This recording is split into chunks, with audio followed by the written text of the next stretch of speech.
What's good, everyone, and welcome back to another reaction video. Today we are reacting to riskiest houses in the world.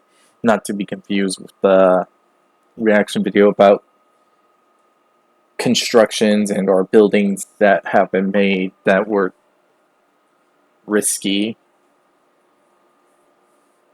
And considering that those constructions had few houses, we might be able to see them again.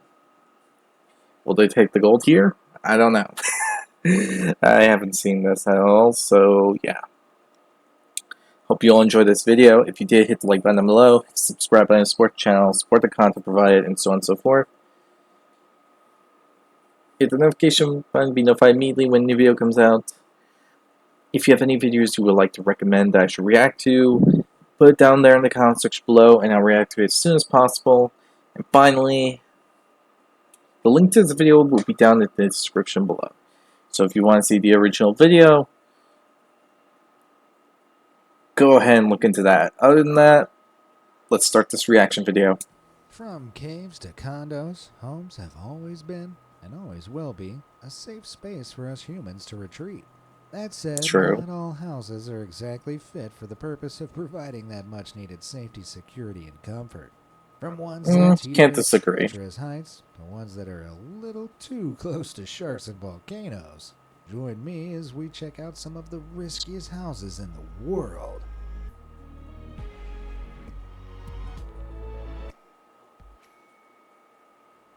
The Tower of Terror. You've probably Tower heard of the Terror. saying, everything's bigger in the USA. But just True. across the sea from the States and Russia, you can find one particular house that's almost American in its proportions.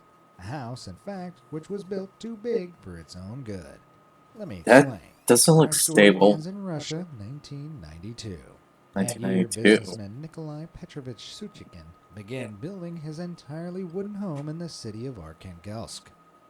Being That the city's richest doesn't man, sound Suchikin wanted safe. to flaunt his wealth with an extravagant two-story house. But Why as not it brick? neared completion, he was left feeling dissatisfied. Something was missing. Another story, perhaps? So he added one, though that still didn't hit the spot. So he added another, and another, until eventually he found himself peering up at what can only be described as a half-finished, 144-foot, 13-story haunted mansion. Or rather, Suchikin House. But even after all that hard work House? in 1998, Suchikin found a new home. Prison. What? Suchikin's business practices, it turned out, weren't exactly squeaky clean, and landed him with racketeering charges culminating in a 4-year sentence. And his incomplete wooden skyscraper, with its top floors being little more than a hollow, unfinished shell, fell into disrepair and dilapidation. It wasn't long before neighbors began complaining that the inmate's vacant mansion was an environmental hazard. The lightest brush of a breeze would apparently cause the house to make ominous noises, and stronger gusts would shed planks of wood into neighboring yards. Things didn't get much better when the homeowner returned from prison and moved in.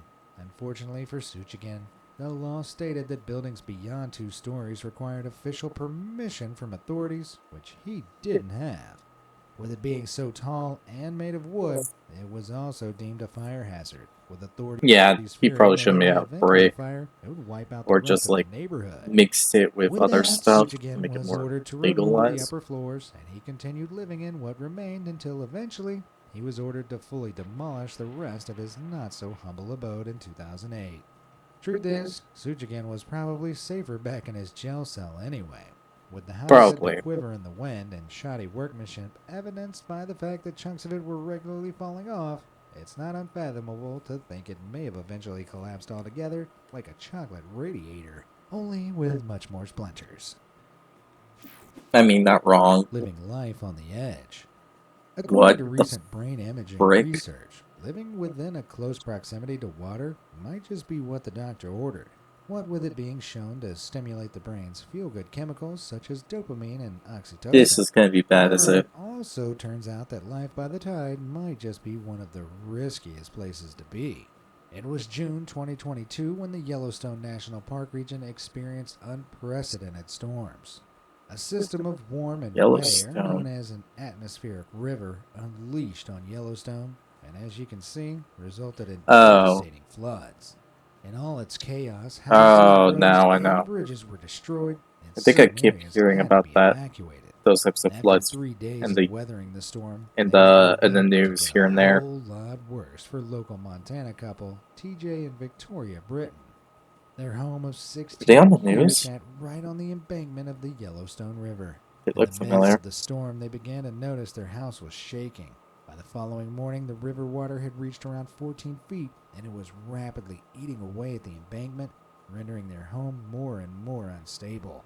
For their safety, they were forced to evacuate and watch helplessly from afar until eventually, well, take a look for yourself. Oh no! It was that one house from the from that one video.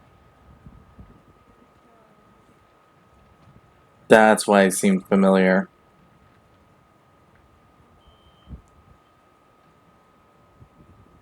Yep, that would be it. That's the house that fell into the water and just Yeah, just like blew that, away. TJ and Victoria's home of 16 years and lively possessions were swept down the river and debris Mm. beyond, leaving them with nothing. Talk about abandonment issues. Imagine having your whole house up and leave you. In all seriousness, though, in their desperation, the family spent the coming days scavenging the riverbank attempting to salvage any possessions. And while this was certainly a cruel twist of fate, living that close to a river is known to be a troublesome choice for homeowners to make. Even with elaborate flood control systems in place, rivers can still cause catastrophic flooding. So opting for a home with lovely riverside views comes with some inherent risks. But even without flooding, a river's water can over time be naturally destructive to the land. It's what's known as avulsion, the natural changing of a river's permanent path over the route of least resistance over time. I mean, just look how Peru's Ucayali River meandered from just 1984 to 2012. But sadly, the river-bitten home we saw a moment ago isn't the only time a house has been lost to the changes of a river. In 2017, a riverfront house in Warren, New Hampshire was also swept from its foundations and sent down the river. And as if things couldn't be much worse, any vague hopes of fishing the house back out were crushed after what happened next.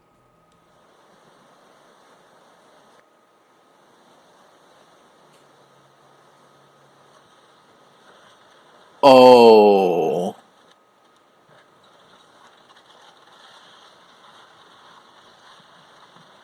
oh, oh! It just tore that thing apart. Ouch. And that's why you don't mess with Mother Nature. She will quite literally fold your house in half like a sheet of wet paper. But bizarrely, by Can't contrast, this disagree. house, which is literally in the middle of New York's St. Lawrence River, is still standing after 70 years. And yes, How? just room enough island, this miniature island was bought by the Seisland family during the 1950s, who built a house on it as they wanted a remote getaway. And somehow, having defied erosion and flooding, it still stands strong. While the water level of much of the St. Lawrence River is closely monitored and controlled by dams, there's always a chance that one day Mother Nature might just decide to sweep the picturesque little home away regardless. Something this house in Serbia knows all too well. The story of this bizarre little building begins in the summer of Why would they 1968. build it Brothers like Elijah that? and Milan Mendik and their pals would often swim in the Drina River in the town of Bajina Basta. Amid That this makes river no was a sense. rock where the swimmers would take rest. However, under the scorching sun, it would become unbearable. So they hatched a plan. They'd construct a whole cabin on top of the rock known as the Dorina River House. Unfortunately, as fall came around, rainfall and a higher water level washed their cabin away. It would be restored and then destroyed again. Restored, destroyed again, and so on.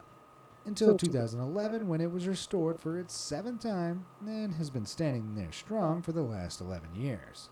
Though we can only assume it's just a matter of time before it's knocked off its rock once again. So if you were planning on building a house on top of a rock in the middle of a river, I wouldn't if I were you. Alternatively, you could just do what I do and live in the river itself. Lava la vida loca. They say you should love thy neighbor. But what about when Okay, your that's a neighbor is a funny one. humongous hothead? No, I didn't Oh, mean Sharon, 3 doors down. I'm talking, of course, about Mauna Loa in Hawaii, aka the I world's didn't largest understand the active joke volcano. about the neighbor Yep, thing, but sitting at the foot of this volcano is quite possibly the ultimate what? daredevil's Airbnb, Phoenix House.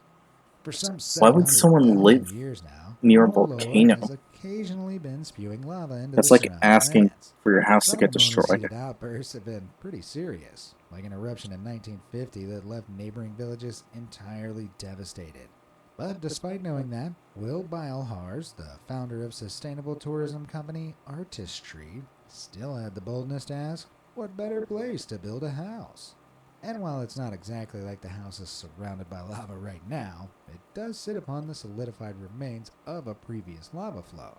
And its vicinity to the volcano certainly puts it in the striking range of one of Mauna Loa's mood swings. Until very recently, her last eruption was way back in 1984. But in November 2022, Mona proved she's still feisty when she erupted, spewing a lava flow that traveled 11 miles before stopping. Thankfully, this flow missed the Phoenix House by quite some way, and there were no recorded injuries at all from this eruption. Thanks to this more merciful eruption, the house is still listed on Airbnb as of early 2023. But that doesn't mean this tiny home will be safe forever, What? and remains at risk of lava flows and bursts of carbon dioxide from the spicy bowels of the earth. But let's be real, it's still a pretty darn cool spot to stay at, right? I What better way to mean, live out your supervillain fantasies than an Airbnb where there's a chance you could wake up in the morning to views of your own personal lava moat? you have to be pretty Cliffhanger. insane. A room with an ocean view. And while many a Malibu resident enjoys their beach house, this next house takes ocean view living to the What? extreme. I present to you Vertiginous Cliff House. Designed in 2014 by Australian Who's design the firm designer that Moss, came up with this this shit? concept came about after many That's of their clients stupid. requested homes in extreme coastal locations. And An extreme earthquake coastal strong location enough is certainly can what actually you've just make got. that thing fall. Fastening itself to the It's even cliff by the face, this modular cliffside. home accommodates That's panoramic literally ocean asking to views. die. However, while in theory it's completely possible, it's only a concept at this point. And if it were to be built for real, architects say unconventional construction techniques would be required. Each floor, being its own prefabricated module, would need to be individually anchored into the cliff using specifically engineered steel pins. Though the ocean, the very appeal of this house, could in fact cause the house's demise.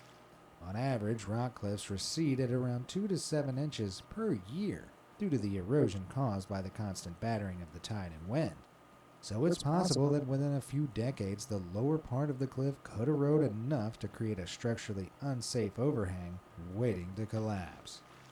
Kinda Exactly. similar to this fictional concept image taken from an advertising campaign in 2013. Of course, that campaign's design would only be possible if the rock was sturdy enough to support the weight of the house and avoiding the overhang snapping like a graham cracker. Honestly, I wouldn't be comfortable risking it either way. Nope. Having said that, just imagine if it did fall into the sea. Now that's a room with an ocean view. Elsewhere, clung to a cliff in the real world, is the Shuang Kongsi Hanging Temple, which, as the name says, is quite literally a temple which hangs from a cliff near Mount Heng in the Shaanxi province of China.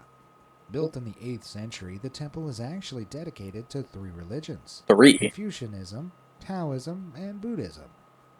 But Oh, considering its time of construction and the fact it's held up all this time, you might consider it an architectural wonder. At 246 feet above ground level, the temple is accessed only by a series of precarious walkways. The main supportive structure of oak crossbeams are fitted into holes chiseled into the cliffs, but you'd think hundreds of years of erosion would have done a number on it, right? Well, thanks to the temple being located beneath a prominent summit, it's very well shielded from the elements. Not forgetting that oh, being elevated over 200 feet means it's protected from floods. That said, in 2015, a spell of constant rainfall caused rockfall from the cliff, which resulted in the site being closed due to safety concerns. So all in all, despite its longevity, it seems cliffside life is probably still a risky place to be. If for no other reason than the one factor we surprisingly haven't mentioned yet. That being, of course, human clumsiness. Okay, that's It fair. is chic on the peaks. With the hustle and bustle of modern day living, going Elsa mode and escaping to a castle in the mountains might sound appealing, but it might also be kinda possible, albeit with a little Wait, less ice palace and talking snowmen. Though be warned, it can be pretty risky. One such mountainous abode designed back in 2014, the I Bivacco think I Luca heard of something Castelletto, similar, but I is a don't think it's the cabin same that thing. sits at an altitude of 10,790 feet in the Italian Alps. It's the brainchild of Italian architects Roberto Dini and Stefano Garotto, and was created to encourage exploration of the remote location. But due to the dangers at these lofty heights, the building had to be prefabricated and lifted to the peaks via helicopter. And indeed, the weather Oh. conditions up in the Alps can be rather beastly. I Temperatures think I topping heard of below something like minus 4 this. degrees I Fahrenheit and wind speeds I heard gusting this up to when I was watching 143 miles per hour are to be expected. a video The about structure zombie was sealed survival on what its creators describe as when I was temporary younger, foundations. but that The was probably sounds of a these different strong winds place. pelting But against the little cabin they did something don't similar. exactly fill you with confidence, and the Alps' history of landslides doesn't help much either. According to the architects, this tin can house is equipped to hold up and all throughout all of that weather chaos. But I mean, look at it. Would you trust that with your life in a gale force blizzard? Not to Not mention the really. possibility of being faced with your own mortal departure after tripping over the rough ground of that jagged mountain peak it's built upon. Yeah, I think city life with a Starbucks on every block is more my style. I honestly Bed prefer and town. breakfast and sharks. From the What? Four Seasons to the Savoy, the point of a hotel is to provide comfort and relaxation. However, when a hotel holds the reputation of world's most dangerous, you can forget all about comfort and relaxation. During the 1960s, a Coast Guard station known as the Frying Pan Tower was built just 34 miles off the coast of North Carolina. While it was used to help ships navigate the Atlantic, the advent of GPS eventually made it redundant. By 2004, it was abandoned. Being positioned in a protected reef area meant tearing it down wasn't an option, so it was put up for auction, the lucky bidder being Mr. Richard Neal. And he had big ideas. Richard's ambition was to restore the dilapidated structure, but he needed funds to do this. So he repurposed the structure as a thrill seeker's hotel experience. And let me tell you, thrills certainly are to be sought in this place. With mean coastal winds and bitter temperatures, the Atlantic home of the Frying Pan Tower is in and of itself dangerous. What's more, the waters immediately surrounding the Frying Pan Tower are a popular hangout spot for sharks, meaning you're only one unfortunate slip away from a What? Jaws-type situation. And while sharks aren't all bad, the sand tiger sharks that call this area home are commonly ranked among the world's top 10 most aggressive shark species, with 35 unprovoked attacks Okay. on humans on record. Who So thought this was a probably good not a idea? type you want to be panic splashing around with. Climate and creatures aside, though, the structure itself is also a hazard. The incessant battering from storms and ocean spray has reportedly left the tower severely rusted and weak. As a Oh. result, this not-so-romantic getaway is under constant renovation. Now, of course, Richard and the team try to make the hotel as safe as possible, but considering you have to sign a waiver to visit, you'd have to be a braver individual than me to test your chances of survival at the world's most dangerous hotel. That is actually very true. Hell, the earth ate my house. What? Florida, the Sunshine State. With an annual average temperature of 71.5 degrees Fahrenheit, it's no wonder that it's earned such a name. And while it's usually sunny in Florida, there's a prowling darkness beneath this state. Sinkholes. Sinkholes that are capable of swallowing entire homes. It was February 28, I don't like the sound of 2014, that. and 37-year-old Jeffrey Bush was in bed in his home in Seffner. That was until around 11 p.m. when, without warning, a ginormous sinkhole ruptured the earth beneath his house, swallowing him and his entire room in one gulp.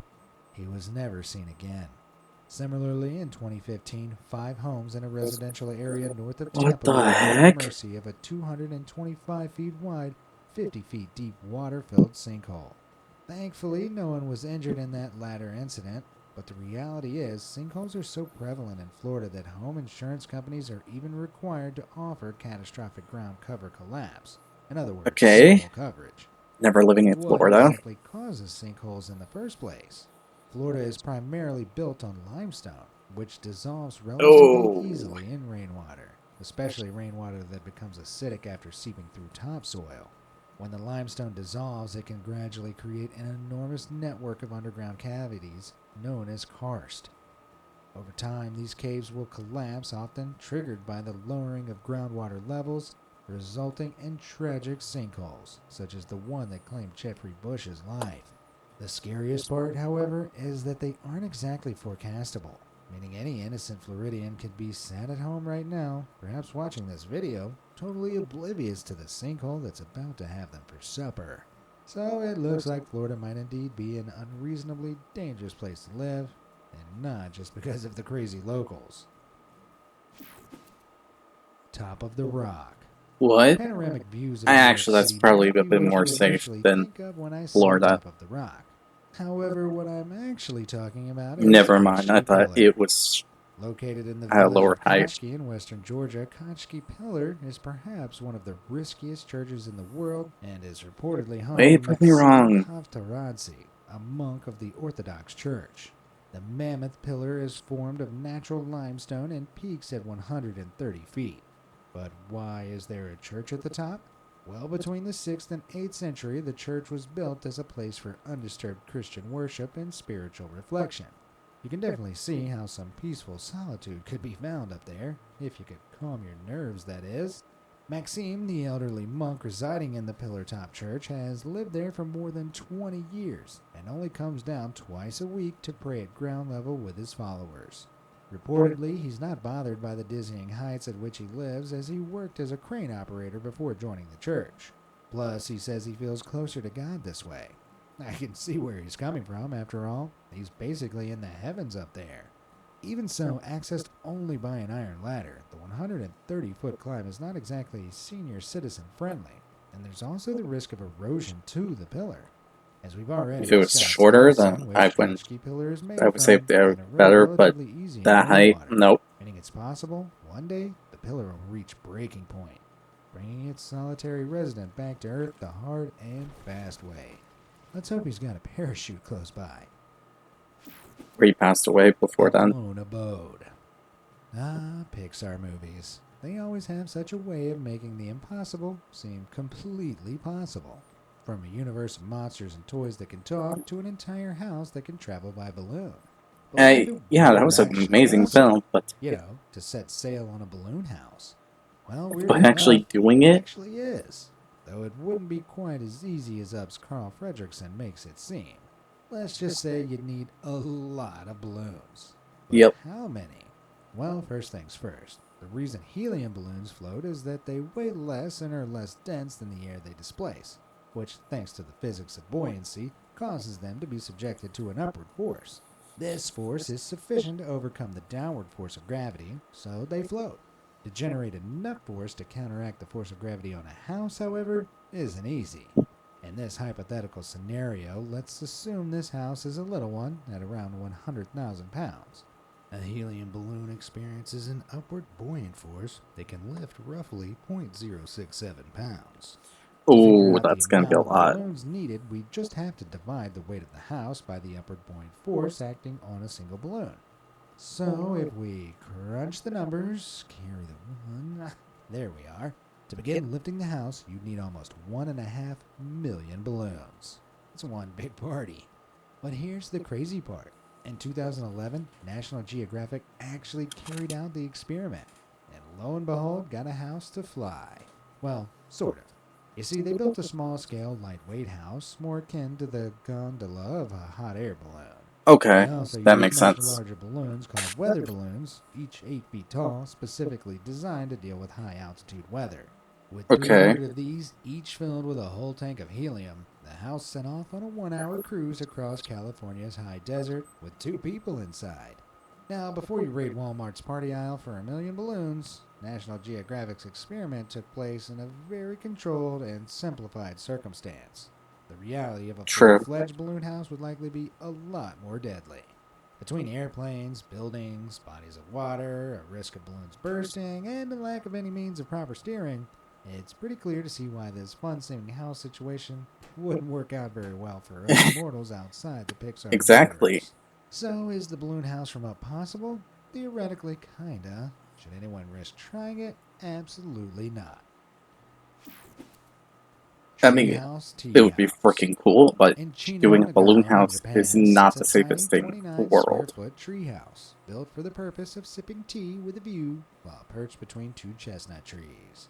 Bequeathed with a name that literally translates to mean a tea house too high, Takasugi-on is a tea house designed by Japanese architect Hironobu Fujimori.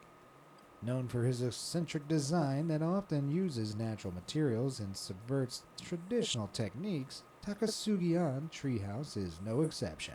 However, this teetering tea house could potentially be dangerous. In fact, in 2010, Time magazine actually named it as being one of the most precarious buildings in the whole world, which, considering that it's supported by only 2 twiggy trees, comes as no surprise. I mean, just consider how easy trees topple in stormy weather. And with Takasugi being located in Japan, this only makes things more risky.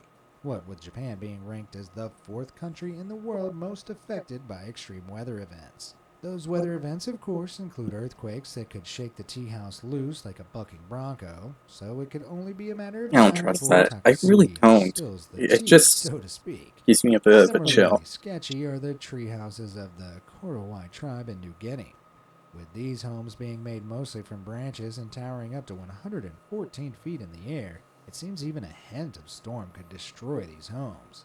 Though, considering the Korowai people were almost entirely isolated from the outside world until the 1970s, and still haven't made a huge amount of contact since then, the potential lethality of their tree houses isn't exactly well documented. But even with their reportedly excellent climbing skills, it's not hard to imagine that climb becoming very treacherous for elderly Korowai tribe members.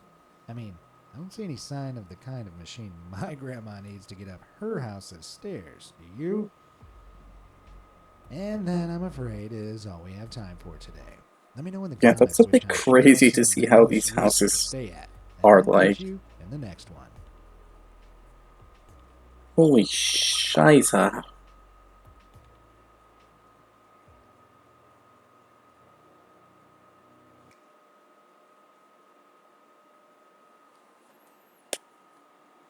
But no, seriously, what the frick? A lot of these houses, okay, why would they make it in these certain spots?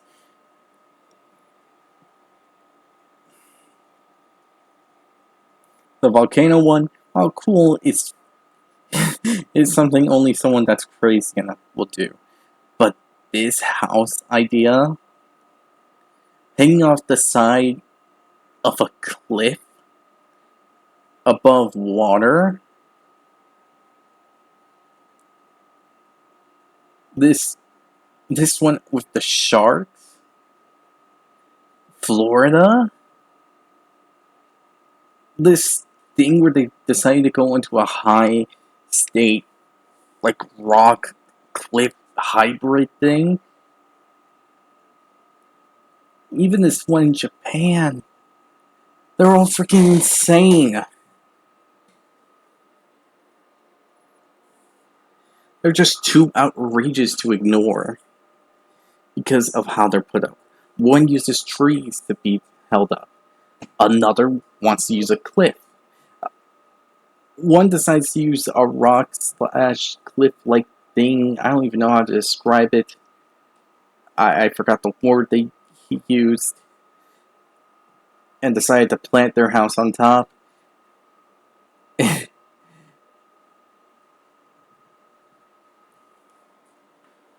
And don't get me started on Florida. My gosh. And the thing with the sharks, the poles that can get easily rusted. No. This is so freaking insane.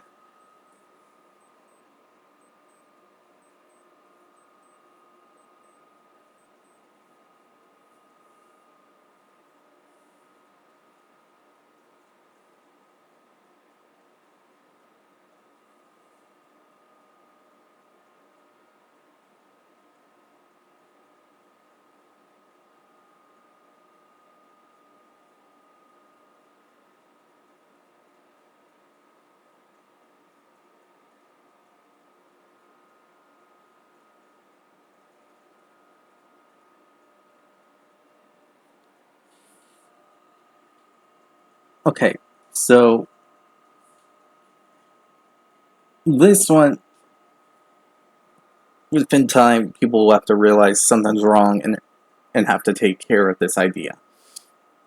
Which, by the way, I'm gonna say will never work because within the years, I don't know how many that thing's gonna just break.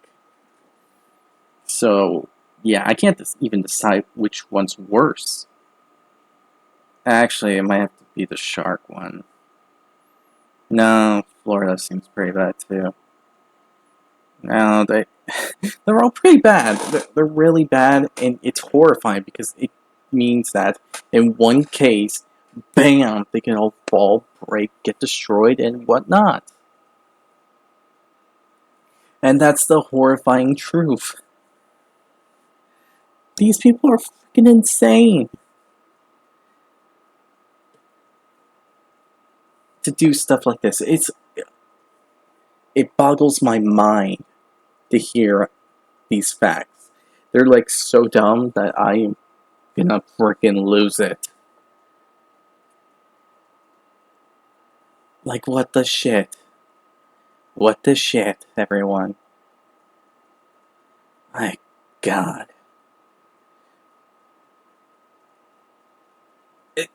Tell me what you think in the comment section below. Because this is not okay. These houses, these locations are not okay. They are not okay to be used. They're not okay to be had. And so on and so forth. This is freaking crazy.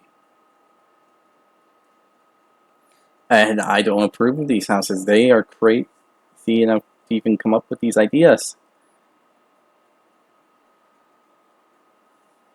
So go ahead and tell me in the comments section below what houses you think are the riskiest and the worst ones to live at. I made my choices. I can't even decide. Though the more case of Florida is a bit more likely, considering the fact that it could be happening at any second. Yeah, it just seems more. That just makes me more worried than I would like to admit. So yeah, with this said, hope you all enjoyed this video. If you did like it, hit the like button down below, hit the subscribe button, support the channel, support the content provided, and so on and so forth. Hit the notification button, be notified immediately when your video comes out. And the link to this video will be down in the description below. My gosh, I can't believe they would do something like this. This is outrageous. Oh my freaking gosh. This I hope you all enjoy. And I'll see you all next time. Bye.